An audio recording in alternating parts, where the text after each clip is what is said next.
I felt frustration, although I don't want to write them off entirely. There's a lot of the big environmental groups have done a lot of good in the world as well. But I do think that there's a difference between the groups that want to do a little bit of tinkering and change a little bit of stuff around the margin, like they're stuck in the reform paradigm, like we can actually reform this situation and make it work.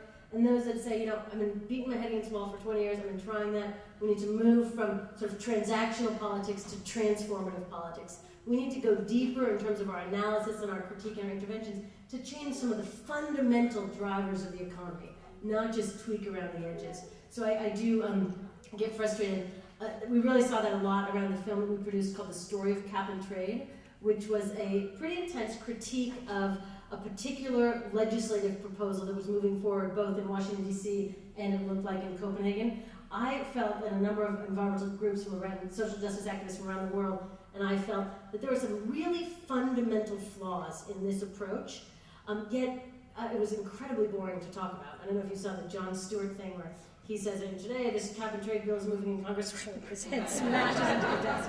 He could not get through one sentence without having his head smash into the desk. And so I thought, you know, we need to help. One of the strengths of this style is that we can break down complicated issues to make them easier to discuss.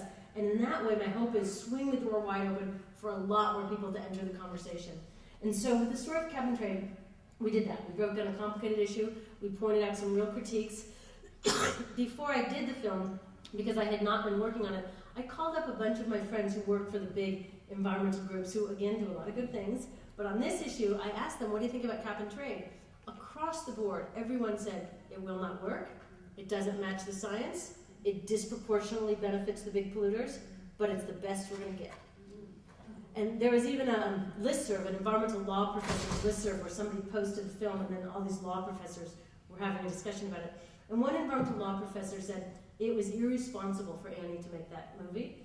He said, the current cap and trade legislation is marginally better than terrible, but it's the best we're going to get, so we have to rally around it. And I said a couple things. I said, first of all, I'm done with marginal. Like, we are really at a crisis ecologically and socially, and marginally better than terrible doesn't work. And when I think back through the history of this country, of the people that I am most proud of, they didn't say, I'll take marginally better than terrible. Rosa Parks didn't say she'd sit on the bumper. Enough of this marginally better than terrible was one thing. I also said it's the best we can get if that's all we ask for. And I also said that they're confusing political reality with physical reality. That if enough of us get engaged in the conversation and demand something better, demand something that prioritizes public health, environmental well-being, and social equity, prioritizes those things rather than the big polluters, we can get